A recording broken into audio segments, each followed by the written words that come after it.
আমি ফারহানা ফ্যামিলি ব্লগে আপনাদের জানাই স্বাগত। আজ আমি কিভাবে পুডিংটা বানাইছি সেটাই আপনাদের সাথে শেয়ার করব। তো থাকেন আমার সাথে, এবং আমার সাথে না, মিসেস ফারহানার সাথে। তো উনি পুডিংটা কিভাবে তৈরি করছে সেটাই আপনাদেরকে দেখাবে আর কি। চলো না কিভাবে পুডিং তৈরি করতে হয়। আমি ক্যারামেল তৈরি করব। যে বাটিতে পুডিংটা বসাবো সে বাটিতে আমি ক্যারামেল তৈরি করে নেব। এই বাটিতে আমি 4 টেবিল চামচ চিনি আর 2 টেবিল চামচ পানি দিয়ে নিলাম। এখন আস্তে আস্তে এটা গলে ক্যারামেল তৈরি হয়ে যাবে। দেখুন কিভাবে ক্যারামেল হয়। এখন চিনিটা গলে যাবে, তারপর পানিটা যত কমে আসবে তখনই ক্যারামেলের কালার রং ধারণ করবে। আমি কিন্তু এই পাত্রেই পুডিংয়ের মিক্সারটা আমি এটা ঢেলে দেব। দেখুন আস্তে আস্তে ক্যারামেলের রং ধারণ করতেছে।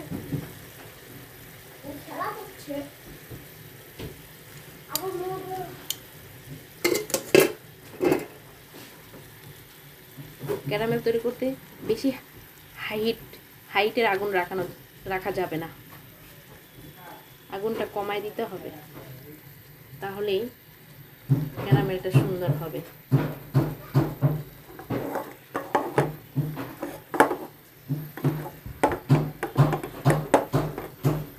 দেখতে পাচ্ছেন ব্রাউন কালার হয়ে আসতেছে। এই তো হয়ে যাচ্ছে আমার ক্যারামেল।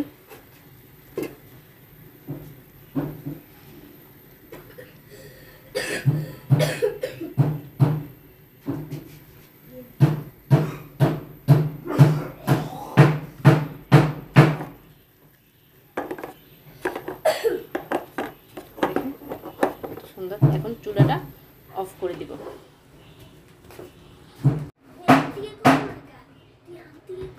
এখন আমি 3টা ডিম ভেঙে নিব পুডিংটা তৈরি করার জন্য। নর্মাল তাপমাত্রা রাখা ডিম দিয়ে পুডিংটা খুব ভালো হয়।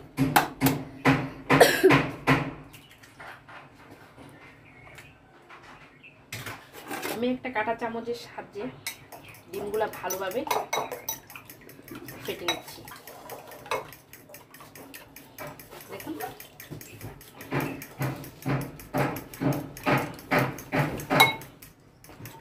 এখন আমি এর মধ্যে 1/2 কাপ পরিমাণ চিনি দিয়ে দিব।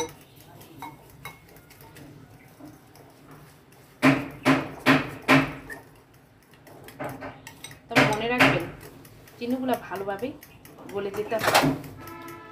চিনি যদি না গলে যায় তাহলে পুডিংটা ভালো হবে না।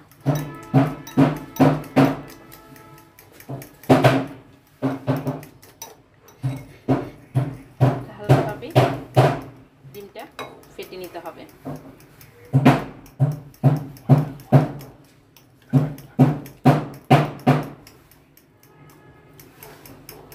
আমাদের পাশে কাজ হচ্ছে, যদি শব্দটা আপনাদের কানে লাগে তাহলে আপনারা এটা এড়িয়ে যাবেন।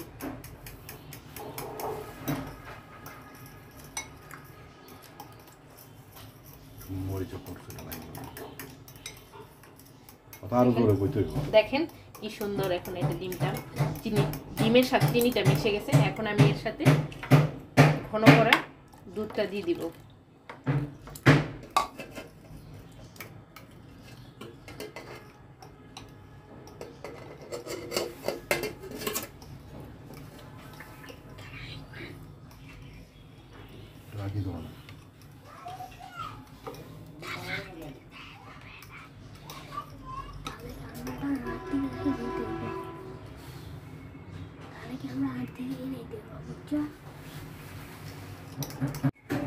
এখন আমি যে পাত্রে এই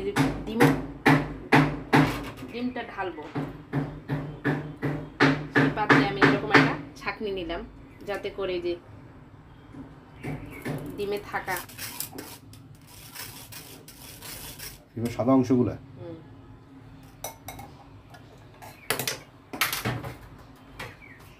ঢাকনা দিয়ে ঢেকে দিতে হবে।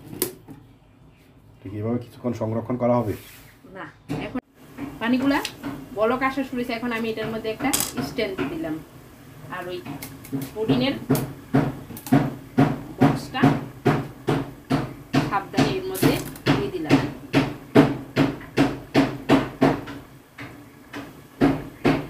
এখন আমি এটাকে এই একটা ঢাকনা দিয়ে ঢেকে দিব, আর এই ছিদ্রটাকে আমি একটা কাগজ দিয়ে এটা ফিল আপ করে দিলাম, যাতে বাতাস না বাইরে হয়, না বাতাসটা যাতে না বের হয়, সুন্দরভাবে এটা পুডিংটা হয়ে যায়। কতক্ষণ লাগবে এটা? ঠিক 30 মিনিট পর আমরা ফিরে আসছি আমরা 30 মিনিট পর। এখন চেক করে দেখি এটা কি অবস্থা।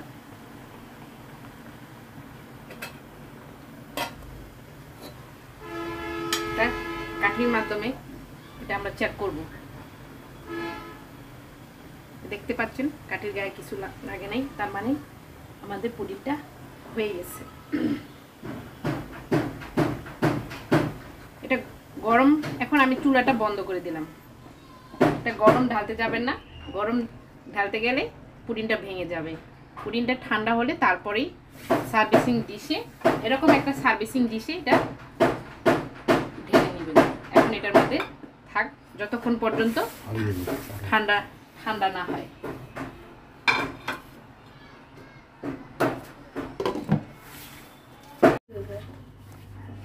পুডিংটি ঠান্ডা হয়ে গেছে, এখন আমরা প্লেটে পুডিংটা ঢালে নিলাম।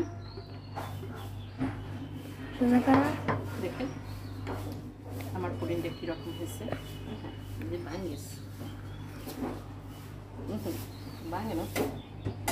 পুডিংটি দেখতে খুব সুন্দরই লাগতেছে। তো কিছুক্ষণ পর আমরা এটা টেস্ট করবো। তো কিছুক্ষণ আগে লাঞ্চ করছি, একটু পরে টেস্ট করবো। যাওয়া দিয়ে টেস্ট করবে একটু বেশি করে, তার পুডিং তার খুব ফেভারিট, তার মা বানাইছে। দেখা যাক, পুডিংয়ে মিষ্টি তো বেশি, আমি তো খেতে পারবো না, কিছু করার নেই।